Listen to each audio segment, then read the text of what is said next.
Hey, Neco, welcome to the Z Learning Podcast. Thanks so much for coming by today. Thank you for having me. It's a pleasure. My my pleasure. So, for my listeners who might not know who you are, maybe give us a quick overview of your background. I know you're a video expert, but maybe you can share with my listeners a little bit more about who you are. Sure. So I am a director and editor by trade. I've been doing this for 33 years now. Uh, I just a quick, but I'm originally from Brazil. Uh, but I lived in Israel for 23 years, and that's where I started my career, my professional career. And I've been here in the US for the last 19 years, going to 20 this year. Um, in terms, I started as fresh out of film school, film and television school in Tel Aviv University. I was very lucky that cable television just started in 1990. That's when I finished, and me and all my classmates, we got work because there was a huge demand. So that's when I started working in my profession, 1990. In the beginning as an editor. Afterwards, I became a director. I worked a lot in sports television, and was the new Sports 5 channel in Israel. So I started directing promos, and later in my career, I directed a few documentaries for television, working with different production companies in Israel, Channel 2. And so I directed 8 documentaries. And that was my life until 2005, 2004, when I got invited by an animation company that belonged to a friend of mine from film school, that invited me to become a creative director. That's when I and my family moved to the States. Uh, so I was a creative director in this animation company for 4 years. Uh, and after that, I went back to what I did before, and I founded my own company, which the name wasn't Leib Productions, it was Video SEO Pro. But the main thing that we still are dedicated to is creating and helping businesses create video content, any type of video content that they need, um, to uh, to to to achieve any business goal. Video is a tool, and not so nobody does video just to do video. So that's what we do, and we specialize in remote video production. I can go into that a little bit Sure, more. yeah. We'll go Yeah, more into that because yeah, that was actually what I remember what caught my attention most when we first sure. met, that you did remote video, Hmm. because it can be very tough to get a video, it could be very expensive, a lot of moving pieces. And in my ad agency, we're a full service marketing agency. One of the only things we don't do is shooting videos. Like we can edit, but like we're not going out and sending film crews or anything like that. And it can get very cost prohibitive for a lot of our clients. So the idea that you could Absolutely. do remote is really cool. But before we go into that, Sure. just to zoom out, um, you mentioned the importance of video, and it's extremely important. I mean, most of the internet is now video. Um, the social media platforms have evolved over the last 10 years to be much more where video is front and center. It's pretty much all video in different forms, some short form, maybe like you're watching short clips like Reels or YouTube Shorts, and in some places it's more long form, like on regular YouTube and things like that. People do lives. There's a lot of different uses for video. Can Yeah. you take my audience through just a general overview? What are the different types of video that every business should be doing, B2B and B2C? Well, so many types of videos, but I would say, like, every business has a website these days, of course. So one of the important types of videos that a company should have is what it's called usually a branding video, like Like a something that's promo kind of. yeah, no, what some the first thing that people see when they get to your website, because you know the important uh, uh, the importance of video works in different levels with a prospect or with a viewer, you know, and that's the emotional level. We anyone that is in business know that people make their decisions much more based on emotion than logic, you know. So and video is something that will evoke those emotions much more than text.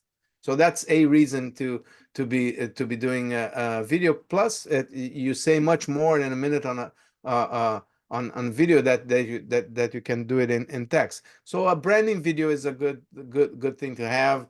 Um, it's important thing to have. I would say today creating video content for social media for any company is very important. Like you need to be out there every Right. you know, because and that different platforms, LinkedIn, uh, Facebook, TikTok, Instagram. So you need to be creating video content and putting out there.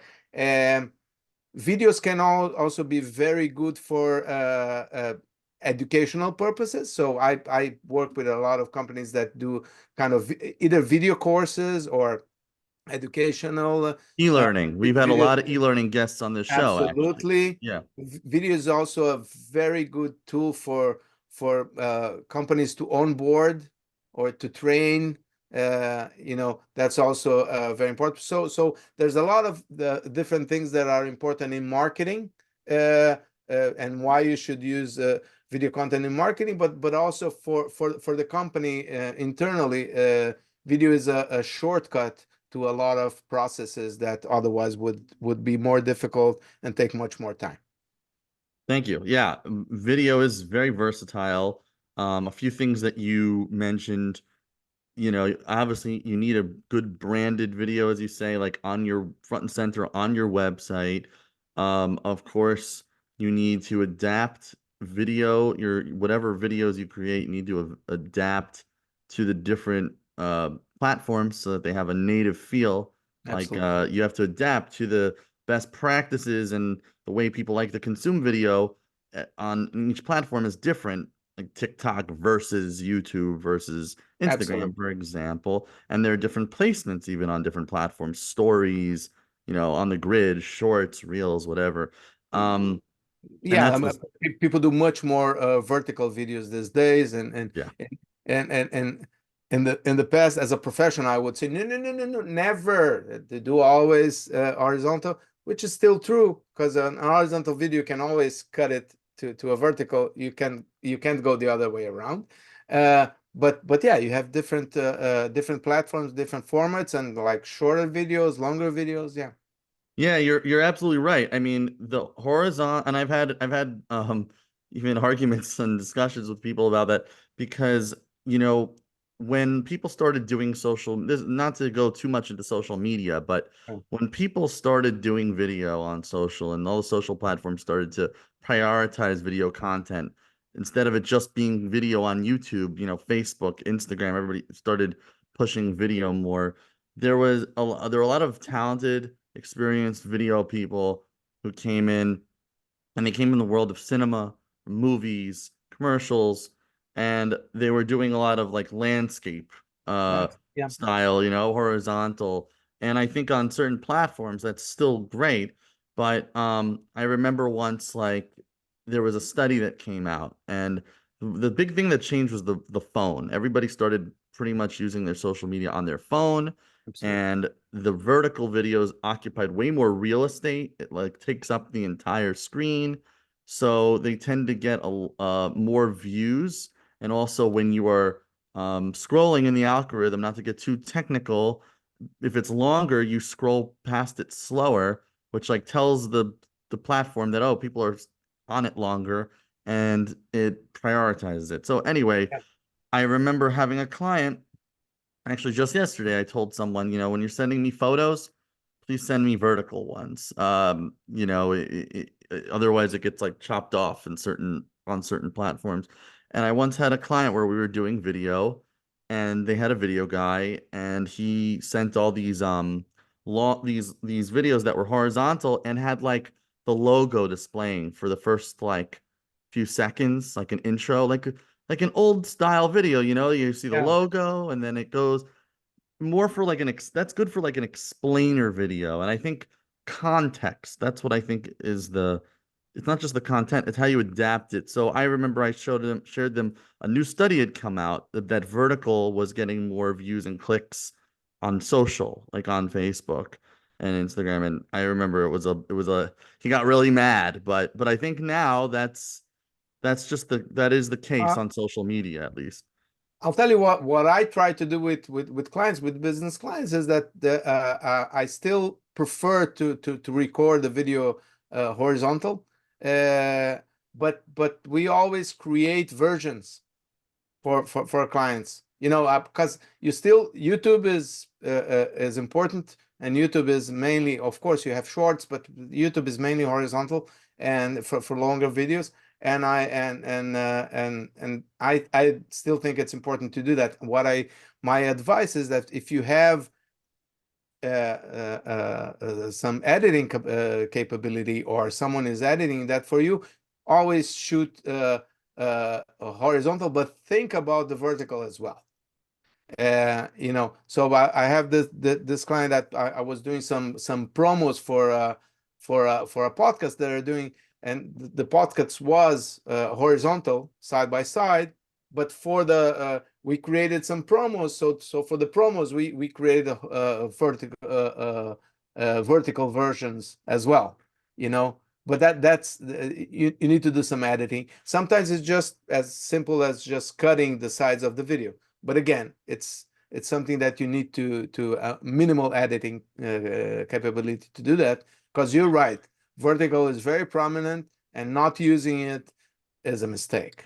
And that's why you need a great video expert like you, because even if some people can like, I can maybe cut a thing here and there, but to actually really edit and adapt your content to the nuances of the different platforms and the context of the different mediums where it will be shown, you need an expert editor.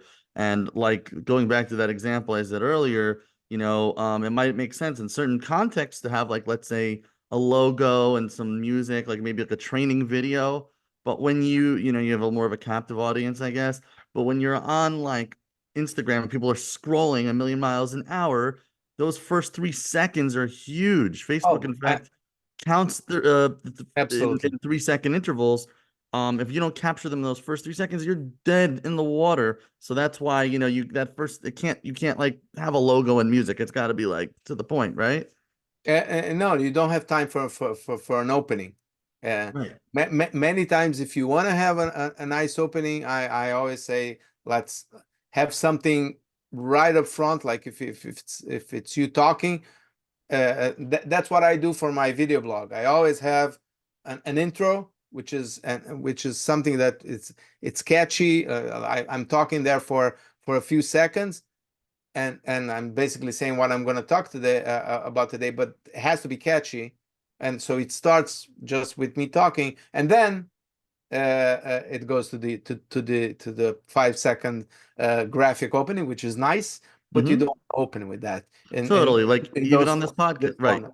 Yeah, We have an intro, right, with some music, but when I share it to social media, I just take a clip. I take a clip where you're talking like the juiciest thing you said, and yeah, that's like the clip, and then like, watch more, learn more.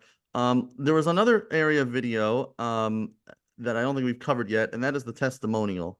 yeah. Testimonials, of course, there are written testimonials, there are video testimonials. Do you think video testimonials are more powerful than written? And why do you think people should have video testimonials? Yeah. Well, I have to tell you, I know that the video testimonials are more powerful than written testimonials. Uh, the first reason is something that I mentioned before, which is people make buying decisions emotionally, and there's a big difference between seeing someone telling about their experience of working with you and reading something. Um, so it evokes an emotional response. You identify yourself with that person talking. Whereas when you're reading a written review, not necessarily. It doesn't make that emotional connection. That's one very important thing. The other thing is trust. It's very easy, even if you can swear you didn't change it. When you choose a quote, when someone writes a review, how can I know that this wasn't doctored? You know, Mhm. how can I know it was embellished? But when you see a real person saying real words, of course, there's editing and stuff. You mean But you could have deep fakes? I could get Mark Cuban his voice, and it looks like him saying, yes, media is the best, yes, right? you can. Yeah, yeah. Well, deep fakes is deep fakes are a real problem. But I'm saying in principle, if we're not talking about the fakes, you're seeing a real person, and you understand it's not an actor because you can feel it. And so you trust that much more than you trust the written one. So I think those are the two main reasons why video testimonials work better. Plus, again, in a minute, in a minute of video, you can say a lot of things. And testimonials should be short. I would maximum 2 minutes. Usually a minute and a half is great. But you can say a ton of things. And if you had to take the transcript of that, that would be a pretty long review that no one would read, you know. So but people watch. So those are a few of the main differences, I would say. Yeah, I love that because like when you're reading a testimonial, somebody else I had on this podcast once said, show, don't tell, help, don't sell. And there's this concept when you read a testimonial, it's kind of like you're telling someone, oh, look, somebody said something good about me. But when you watch a testimonial, it's like you're showing them, like you're showing proof, demonstrating somebody, whether you're not like writing it and saying, oh, look, someone said this, you're like showing the person saying it, makes a stronger emotional impact. And I agree with you, it builds more trust. Obviously, you need both, and there are different times and places where you might use the written versus the video, but Uh, I always try to encourage as many video testimonials as possible, and they're great to be used in ads as well. Like if you have an Instagram ad, or if you have a promo video you mentioned, you can have repurpose. cutaways. Mhm. Yes. Well, repurposing is the name of the game with video. And you can do that with video. You can repurpose a lot of the content. Just one important thing for your audiences here to know about testimonials. I have a ironclad principle in the testimonial. We do a lot of video testimonials for our clients. We create interviewing their clients. That's one of the main things we do, all done remotely. But one of the things that I always say to my clients, a testimonial has to answer the company's FAQ. A testimonial has to answer the questions that a prospect would ask. And if it doesn't do that, don't do it. Like, don't waste your time and money or because if someone records a testimonial by themselves, say, "Oh, Zev is so nice. I loved working with him," and they will spend a minute or 2 minutes saying about how nice was it working with you. Well, that's very nice to know, but that's not what I want to know if I'm a prospect. I want to know how Zev helped this client. I want to know what were the results of the, and what was the transformation that happened in my business because I worked with Zev. That's what I want to know. And we put together in terms of structure. My advice would, and that's what I follow, is like you want to know the problem, like the issue that prompted you to look for help. Why did you choose to work with Zev? How was the process of working with Zev? What were the results of working with Zev? How are you happy with the results? And if you can mention numbers in the results, it's always good. Uh, and would you recommend Zev, and why? Why should someone work with Zev and not with tons of other companies that are doing the same thing? This is a very basic structure. Of course, when we're doing a testimonial for our clients, I craft the questions with my client to hit those points. Hmm.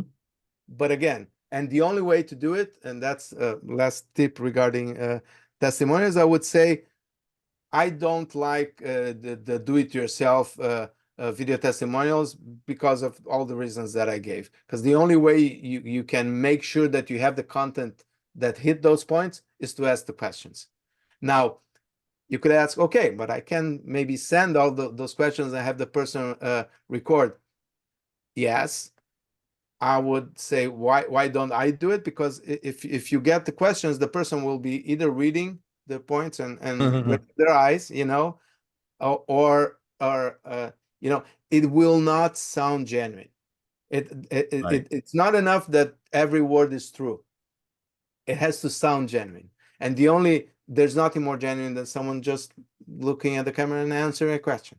So that's why we only do interview based, and it's a interview with a person. Like I'm having a conversation with that client. Yep. Yeah. Yeah, and that's a good point. Certain people, if they're really natural on camera, some people have gotten me a good testimonial like that, but most people, it's going to look robotic, staccato, choppy. They're not looking at Yeah. directly at the camera, which makes it look like a hostage video, not like a testimonial. Like you want people to look like they're really happy to be there, they really mean Yeah. it. And I will say you really nailed it. Thank you for those tips in the testimonial. I've actually shared a lot about that on LinkedIn as well. Mhm. I've said, like, if you're just going to get people to say good, they were great, I like them, that's not even like worth posting. Some people took issue with that, but I was like, listen, it really adds nothing to your business. You No, should talk about the problem. What was the problem? How did you solve it? And that's, be empathetic to the mind of your prospect because that's what they're thinking about. I want you to take us through remote video. sure. Just, yeah, what's that process look like? Because that seems like a really great, cost-effective, convenient way to get more video testimonials for your clients and customers. Sure. So remote video production is a way to create high quality, professional quality videos without the need for a video crew on location. And the way we do it, we use a professional platform that allows us to record locally in people's phones, in people's smartphones. And as everybody knows, today our phone cameras are awesome. Like they are really good, really high quality, and not like in the past. So you can have like HD, 4K, or even more.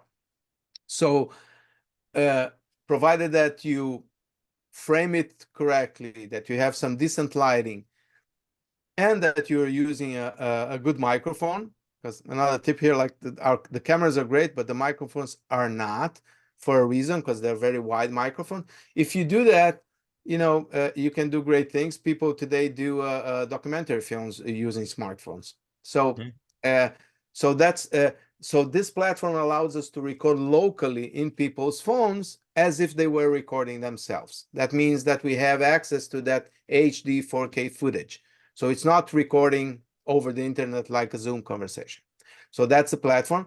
And the professional side of the remote video production is that on the other side of something that looks like a Zoom conversation, you have a video professional with experience like myself, making sure that everything looks good, sounds good, and mainly that the content, like we're talking about mainly that the content is relevant. Okay, Uh, so I just have two questions on the process. sure. One, this one the technical question, one is more like a process question. The Mhm. the the production, you said it's 4K video. If I actually didn't know that you do it through the phone. I thought it was like on the laptop. That's really cool that it's on the phone. If I like, let's say I'm looking at my phone and I'm giving my testimonial, it's using I have my phone camera. How are you shooting such high quality through my phone camera? Like how does So that work? first of all, your phone camera is usually much better than your webcam, unless you have an external webcam. Mhm. Most webcams today that come with laptops are 720p. They're low HD. They've Your gotten camera, worse. Yeah. yes, Yes, and don't ask me why Apple still does that. Why don't they put a better camera there? But that's what they put. So your phone, your iPhone's camera is much better than your MacBook Pro camera. So that's the usual thing. So unless people are using a good external webcam, I always advise using the phone's camera. If it's an Apple, if it's an iPhone, or if it's an Android. That's the first reason. What we do to make sure that the quality is good, we always when we're doing a video testimonial, for example, part of our process is to send the interviewee a little tripod for the phone, so it's steady, you know, and a lapel microphone to connect to the phone. Okay, I was gonna ask about that. Okay. Okay, so this way, and we send some instructions so people know how to set up. But we're not setting a light when we do more involved productions with a client. We'll send a light as well, and sometimes it involves not only an interview but also shooting B-roll, shooting additional footage. We shoot B-roll remotely with a phone. In this case, we send our client not only a tripod, we send them one of those gimbals, those stabilizers for the phone. They're not a big deal to use. They're very easy. And then we have someone on the other side being our videographer. So you don't have a professional videographer on site, but you have a professional director directing live as they're shooting. So you can obtain any type of footage this way. We've done several videos this way when you just have to have someone on the other side that is willing to follow your direction. Right. Okay. So that was my question on the process. So you have someone that you're talking to them as they're doing this. Like you're able to ask them questions, you're able to Yeah. maybe steer them in a way or spoon feed them in a way that they get the answer, they say the thing you want them to say, right? Well, when I'm interviewing someone, of course, it's a conversation. It's not live. It's going to be edited afterwards. So the reason for it to be a conversation is exactly that. Like I ask a question, but their answer is very laconic and short, and so I dig into it. Mhm. Okay, but let's expand on that, or I steer them into a point where I know it will be more important for what my client does, how my client helps them. So I want to explore more. So it's part of the conversation. That's why it's usually good to have experience interviewing people. So you know how to steer the conversation always. Yeah, because with testimonials, I find written or video, a lot of people need direction. They'll say, just do it for me, and I'll, just like they need to be spoon-fed a little bit. Do you ever tell them things like as a director, like, okay, that was great. Could you do that again, but with like a little more feeling or, you know? Yeah. No, what I will do sometimes is tell them, listen, that was great, but you went into a little bit too much detail, and which is true. Like when you have a testimonial, people don't want to hear a ton of details. They want to hear about results and your experience, but you don't want to make it long-winded. So sometimes I will say, oh, this was great. Let's try and do it in a more concise way now, if you could, and then yeah. But in terms of people's the way they talk, if again, if you're interviewing people, they're just like I'm answering your questions. They will be just answering questions in a very natural way. But sometimes you have to steer to get the right content. Yes.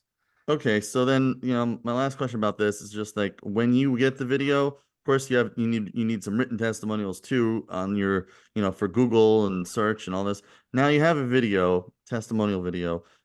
I obviously, and you said, hey, how long does the process take? And do you use different versions and how do you adapt it or repurpose it? And where do you usually put these videos? Well, video testimonials. Usually we take those interviews and we edit them down to no more than 2 minutes. How Uh, long's the session? Like the whole the usual? session is usually less than half an hour. Okay. That's and the main thing is that people don't need to send the videos to to us. We upload it directly from their phone. It removes it from their phone so that it doesn't take space. Usually, like when you ask someone to do a testimonial, how do I send you the video? It's always a problem. It's a hassle. WeTransfer, yeah. So nothing like that. The person just shows up. We interview them. Thank you so much. Bye bye. That's it. We upload it from their phone directly during the session. Uh, Now, when the testimonial is done, there are many ways to use a testimonial. The first, I would say, most obvious way is to have them on your website. Just make sure that they're consistent. You don't want one very long testimonial and badly shot, and the other one short and to the point, and you want to be consistent.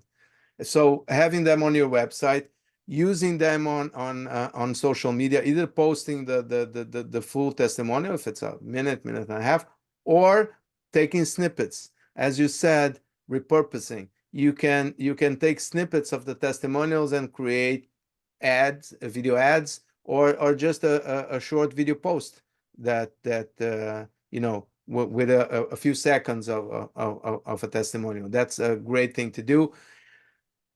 Email marketing, social proof. It's a good when you're in sending putting testimonials as part of newsletters or any email campaign that you're doing. It's a good thing because again, people like watching videos. The main use that I would and of course put it on your YouTube channel, uh, etc. The main thing that I've seen from my clients is using the testimonials as an active part of your sales process. That's uh, because again, it's a sales tool. It's like when you have that, you're in a conversation with a prospect that they're on the fence, they're not exactly sure that they want to work with you. Sending a video testimonial of someone that that their story is similar to the story of that prospect always helps. I'm fortunate enough to have clients of mine that have come back to me to tell me the stories because I have no way of checking. But I have a client that includes testimonials in every proposal they send. They send a proposal. There's a link to at least one testimonial. I have another client that started using testimonials as part of their presentations. They install phone equipment, and he told me he was doing this presentation for a big prospect. He really wanted to close the deal, and was like in person with a PowerPoint, and one of the sales rep interrupted him and said, "Oh, but David, can you tell me what your clients say?" And he said, "No, I cannot tell you, but my clients can." And he played the testimonial. And he said that the whole atmosphere changed afterwards, and he ended up closing the deal. So I don't know if I can claim that because of the testimony we did for him, it was the only reason, but it surely helped. So using testimonials as an active part of your sales process is always a good thing to do.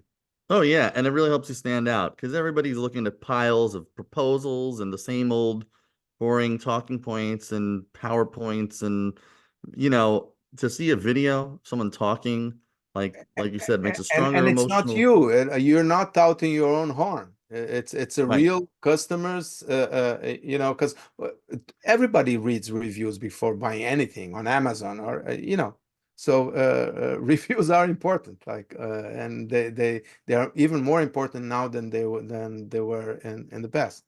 Uh, Totally. And I always include written reviews, but I think a video, it just makes, like you said, it's more emotional impact, more relatable.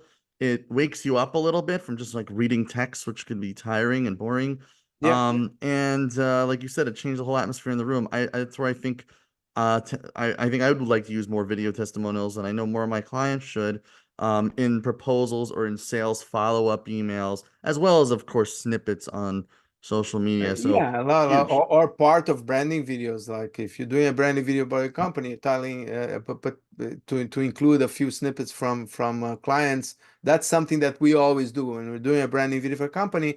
we in the old times, I would say bring a couple of clients when we're shooting so we can interview them, and we would do that. Today, there's no need for that. We can do all of it remotely, but it's always a good thing. I like to say that good video testimonials are like 24/7 referrals. So referrals that work for you 24/7 because they're there. Because a good client will refer clients to you maybe once, maybe twice. But if you have that client in a video testimonial, he will be there 24/7 for you. So Yeah, I love the remote angle. That's it's unique, and it makes it so much more doable, because I think most people are overwhelmed, like, how do I get testimonial videos? Like, most people don't even think of doing that. I don't think many businesses did that till recently. The best they could get was like some written reviews or testimonials. But uh, now it's so easy, and the way you have it down to a science and down to a convenient process and relatively low cost, I might add. It's competitive. And yeah, the main difference between remote and what I call traditional video production is budget. Yeah, slashes down the production cost and logistics, which is important. If you ever done a branding video the traditional way, like I would go with my crew for a full day to the business and be there a full day. It's very disruptive, and try to shove everything into that one day because I don't want my client to pay for another crew day. right, But and I will not go out, and no video production will go out for less than half a day because you have to pay your crew. But if you're doing remote, you can do an hour here, an hour there. It doesn't matter. It's much more convenient also in terms of logistics. absolutely. Neco, is there anything before we close out?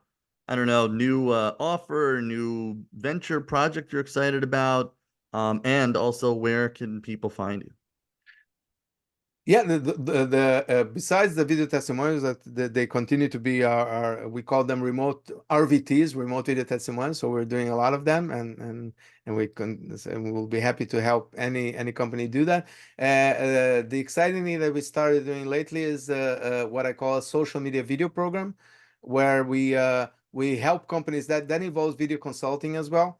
So where we help companies set up or to do could be a video blog, could do any type of social media video that they want to create. We help them create the digital assets. Could be an opening, a closing that will be reused for every video, and we help them do. We teach them how to do it. We do the first one with them, and afterwards they start recording and just they record directly in our platform, and we get that, and we do the editing. We do all the like, we will version it like vertical, everything. So we do all the You're like packaging. full service concierge, video concierge, basically. Exactly. So after we teach our clients how to do it, they start doing it themselves. We just do the post production to make sure again that everything is in. They don't need to worry about making it look good and sound good. We take care of that. So this is something Great. I'm very excited that we are doing. And well, you can find us. Name of our company is Leib Productions. It's leibproductions.com. Or you can find me on LinkedIn, Neco Turkienicz. Awesome. So I'll link that all up in the show notes. Really a pleasure, awesome. Neko. Thank you for coming on and sharing all these insights about video marketing with my audience. I know they're really valuable, and you gave a lot of value to my audience today. And hope to have you back on sometime soon. With pleasure. Thank you so much for having me. It was a pleasure talking to you.